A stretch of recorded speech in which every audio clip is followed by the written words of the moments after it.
بسم اللہ الرحمن الرحیم نحمدہ ونصلی علی رسولہ الکریم اما بعد قال اللہ تبارک و تعالی فی الکلام المجید ولا تبشروہن وانتم عاکفون فی المساجد تلک حدود اللہ فلا تقربوها قال رسول اللہ صلی اللہ علیہ وسلم الاعمال بالنیات۔ میرے محترم بھائیوں اور دوستوں بزرگوں، رمضان المبارک میں اعتکاف کرنا سنت مؤکدہ ہے۔ یہ تواتر سنت ہے۔ اگر بستی میں سے کوئی اعتکاف کر لے تو باقیوں پر سے یہ سنت مؤکدہ نہیں رہتی، وہ گناہ گار نہیں ہوتے۔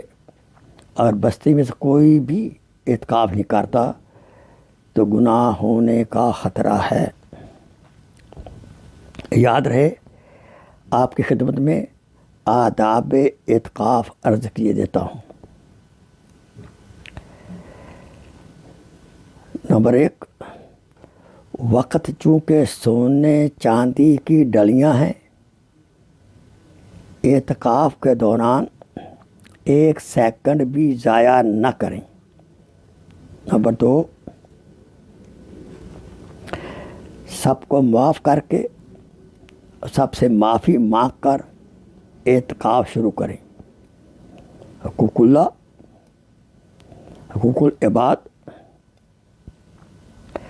بالخصوص والدین اور اہل و عیال سے معافی مانگنا، اور کسی کا قرضہ اگر دینا ہو اس کو اطلاع کر دیں اور اسے اجازت لے لیں کہ میں 10 دن اعتکاف کر رہا ہوں، اس لیے وہ 10 دن قرضہ لیٹ ہوگا۔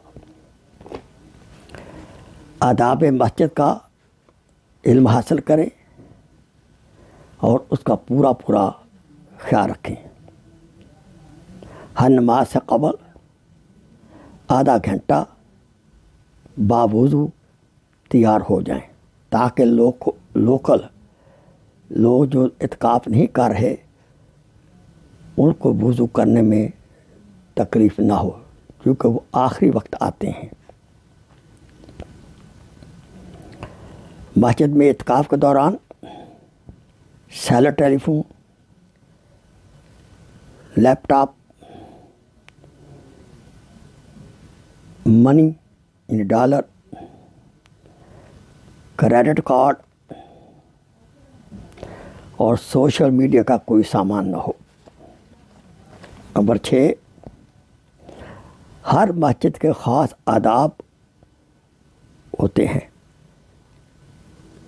اس کی پاسداری کیجیے۔ اس مسجد کے امام سے، مینیجر سے مسجد کے خاص آداب جو ہیں وہ ضرور آپ سیکھ لیں، پتہ ہو، تاکہ مسجد کی بے حرمتی کسی قسم کی نہ ہو۔ روزانہ عبادت کے لیے انفرادی طور پر ذکر کریں، تلاوت قرآن کریں، اور اس کا باقاعدہ آپ ایک اسکیجول بنا لیں۔ مثلا یاسین سورت کا پڑھنا، الملک کا پڑھنا، اخلاص کا پڑھنا یا باقی۔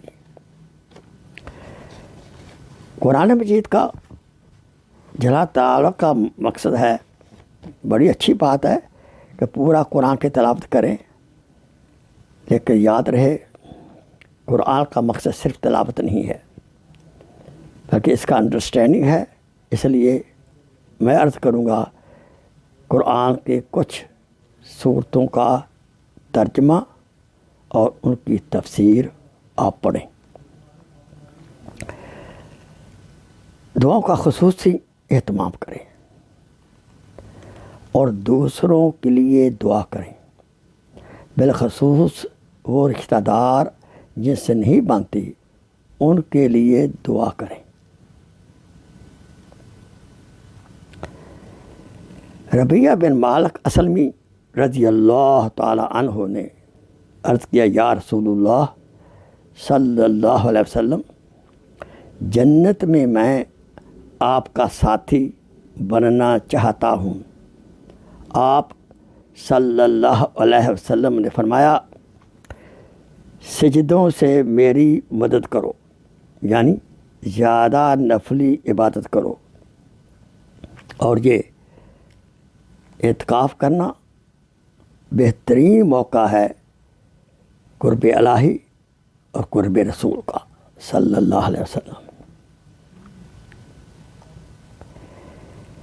چند مسائل عرض ہیں۔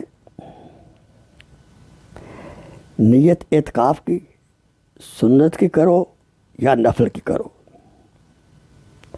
اور اس مسجد میں اعتکاف کریں جہاں نماز با جماعت ہوتی ہے۔ افضل ہے کہ وہاں جمعہ بھی ہوتا ہو۔ اگر جمعہ نہیں ہوتا تو آپ کے اعتکاف میں خلل آ جائے گا۔ امام ابو حنیفہ رحمۃ اللہ علیہ ایک دن سے کم کا اعتکاف جائز نہیں کرتے۔ امام محمد رحمۃ اللہ علیہ کہتے ہیں کہ اگر آپ مسجد میں جائیں نماز کے لیے اور مسجد میں 15-20 منٹ جو گزارتے ہیں آپ، تو نفل اعتکاف کر لیں۔ نمبر 3، بلا ضرورت باہر جا کر لٹکے رہنے سے اعتکاف ٹوٹ جاتا ہے۔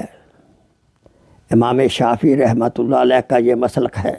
دوبارہ سنیں، امام شافعی رحمۃ اللہ فرماتے ہیں کہ بلا ضرورت باہر جا کر لٹکے رہنا سے اعتکاف ٹوٹ جاتا ہے، جبکہ باقی امام محمد اور امام ابو حنیفہ فرماتے ہیں اعتکاف نہیں ٹوٹتا۔ اعتکاف میں بالکل چپ رہنا جائز نہیں ہے، یہ مکروہ تحریمی ہے، کیونکہ یہ چپ کا روزہ نہیں ہے۔ دنیاوی کاموں میں مصروف رہنا، یعنی اعتکاف میں دنیاوی کاموں میں مصروف رہنا مکروہ ہے، تحریمی ہے، جائز نہیں ہے بالکل۔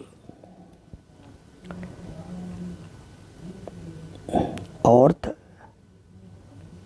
اپنے مرد کی اجازت سے ہی اعتکاف کر سکتی ہے۔